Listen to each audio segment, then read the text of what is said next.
ថ្ងៃនេះខ្ញុំមកលម្អិតជាមួយនឹងករណីឃាតកម្មដែលបានកើតឡើងទៅលើយុវតីដែលមានអាយុ15ឆ្នាំត្រូវបានគេរំលោភនិងប្លន់យកទ្រព្យសម្បត្តិហើយក៏បានសម្លាប់កាលពីម្សិលមិញនេះករណីឃាតកម្មមួយនេះខ្ញុំបានតាមដានដែរប៉ុន្តែអត់ដឹងថាត្រូវលើកមកនិយាយមិនឲ្យមានផលប្រយោជន៍ដល់សង្គមជាតិដំបូងថាអត់ចង់ផ្សាយទេដោយសារតែករណីឃាតកម្មនេះឃាតករគឺក្មេងមែនទែនមានអាយុទើបតែ17 16និង18ឆ្នាំគាត់មានចិត្តគំនិតសាហាវឃោរឃៅលើកដៃសម្រាប់មនុស្សម្នាក់ទៅលើយុវតីដែលមានអាយុ15ឆ្នាំដែលស្គាល់គ្នាតាំងពីទូចមកអញ្ចឹងទៅគួរអង្គុយពិចារណាថាតើគួរទៅផ្សាយឬអត់ណោះបើផ្សាយទៅខ្លាចជាឥទ្ធិពលមិនល្អទៅដល់យុវជនជំនាន់ក្រោយក៏ដូចជាសង្គមជាតិទាំងមូលមកត្រឡប់មកគិតឡើងវិញថាបានមិនផ្សាយវាអត់កើតណាគួរតែផ្សាយឲ្យដឹងដើម្បីជាសារមួយក្រាបរំលឹកទៅដល់បងប្អូនស្រីៗដែលមានអាយុទៅដល់15 16 17ឆ្នាំហ្នឹងដើម្បីកុំឲ្យពួកគាត់នឹងជឿគេពេកនេះគឺជាសារដាស់តឿនដ៏ល្អមួយដែរក៏សប្បាយចិត្តថាផ្សាយទៅករណីឃាតកម្មនេះបានបង្កឲ្យមានការផ្ចាត់ផ្អើលខ្លាំងនៅក្នុងថ្ងៃទី21ខែឧសភាឆ្នាំ2025នៅក្នុងវត្តគ្រោះនៅក្នុងភូមិគ្រោះសង្កាត់សំរោងខណ្ឌព្រែកនៅរាជធានីភ្នំពេញកាលពីម្សិលមិញនឹងឯងមានប្រជាពលរដ្ឋបានប្រទះឃើញសាកសពយុវតីម្នាក់អាយុប្រមាណជាង15ឆ្នាំដេកស្លាប់នៅក្នុងបន្ទប់ទឹកទាំងអាក្រាតកាយដោយសង្ស័យជាករណីរំលោភសម្លាប់ក៏បង្កមានការផ្ទះផ្អើលឆោឡោខ្លាំងក៏ប្តឹងសមត្ថកិច្ចមិនយូរប៉ុន្មានសមត្ថកិច្ចក៏បានមកដល់ហើយក៏បានធ្វើការស្រាវជ្រាវរកសាច់ញាតិរបស់ជនរងគ្រោះនៅពេលនោះក៏រកឃើញថាជនរងគ្រោះគឺជាអ្នកនៅក្នុងភូមិនឹងឯងគឺនៅក្នុងភូមិគ្រោះសង្កាត់សំរោងខណ្ឌព្រែកភ្នៅរាជធានីភ្នំពេញនឹងនៅទីបំផុតក៏បានរកសាច់ញាតិឃើញគឺអ៊ំស្រីម្នាក់ចេញមកបញ្ជាក់ជួនអ្នកសារព័ត៌មានក៏ដូចជាសមត្ថកិច្ចថា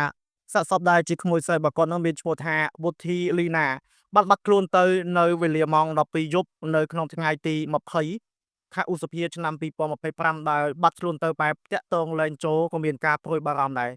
លុះមកដល់ព្រឹកឡើងក៏ស្រាប់តែគេរត់ទៅប្រាប់ថាក្មួយស្រីរបស់គាត់ឈ្មោះលីណានឹងបានស្លាប់បាត់ទៅហើយគាត់ក៏បានរត់ឆោតឡោមកមើលក៏ឃើញសភាពការអាណោចអាធមខ្លាំងមែនទែន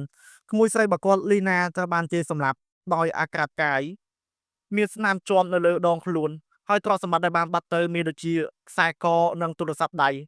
ដំបូងសមត្ថកិច្ចបានសន្និដ្ឋានថានេះគឺជាករណីរំលោភសម្រាប់ប្លន់យកទ្រព្យសម្បត្តិកសោបវិច័យបានមកដល់ក៏បានធ្វើការកសោបវិច័យទៅលើសាកសពជនរងគ្រោះក៏បានសន្និដ្ឋានថាលីណាដែលជាជនរងគ្រោះហ្នឹង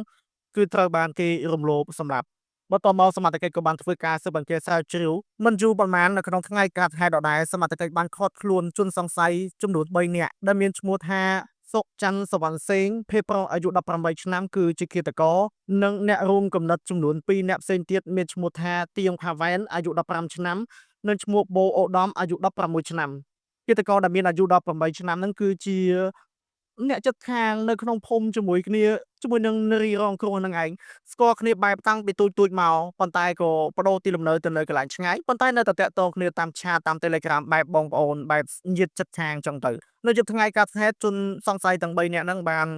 រៀបគម្រោងផែនការលបួងជនរងគ្រោះមកជួបនៅក្នុង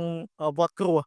ក៏បានទិញភេសជ្ជៈនិងបានដាក់ថ្នាំងងុយដេកទៅឲ្យជនរងគ្រោះផឹកបន្ទាប់មកជនរងគ្រោះក៏បានផឹកភេសជ្ជៈដែលជនសង្ស័យទាំង3នាក់ហ្នឹងបានទិញឲ្យក៏មានអាការៈដូចជាងងុយដេកវិលមុខអីចឹងទៅក៏បានដេកលង់លក់បាត់ទៅបន្ទាប់ពីលីណាបានលង់លក់ទៅជនសង្ស័យទាំងអស់ហ្នឹងក៏បានធ្វើសកម្មភាពរំលោភបោកទៅលើលីណាហើយក៏បានសម្រាប់លីណាប្លន់យកទ្រព្យសម្បត្តិមានដូចជាខ្សែកនិងទូរស័ព្ទដៃចំនួន1គ្រឿងថែមទៀតក៏បានរត់គេចខ្លួនមកដល់ថ្ងៃទី21ហ្នឹងត្រូវបានសមត្ថកិច្ចស្រាវជ្រាវស៊ើបអង្កេតចាប់បាននៅក្នុងករណីឃាតកម្មនេះខ្ញុំមើលទៅគឺឃាតករក្មេងៗមែនទែនអាយុ16 17 18ឆ្នាំគាត់មានចិត្តចំណិតសាហាវឃោរឃៅបែបហ្នឹងមកជាយុវជនដែលត្រូវស្នងទៅជំនាន់ក្រោយគាត់មានចិត្តសាហាវឃោរឃៅបែបហ្នឹងគាត់ចិត្តរបៀបម៉េចណោះបានតែធ្វើរឿងហ្នឹងបានណាវាសាហាវពេកចឹងពួកគាត់នៅក្មេងៗមែនទែនបងប្អូនទាំងអស់គ្នាជួយពិចារណាមើលថានេះគឺជាករណីរំលោភសម្លាប់បែបម៉េចអាចថាស្រឡាញ់ចាក់ឡើងពីក្តីស្រឡាញ់ឬក៏កើតឡើងដោយសារតែគំនុំគុំគួនរឿងអីមួយករណីនេះខ្ញុំក៏សូមធ្វើការណែនាំទៅដល់យុវតីយុវជនជំនាន់ក្រោយដែលមានអាយុទើបតែ17 16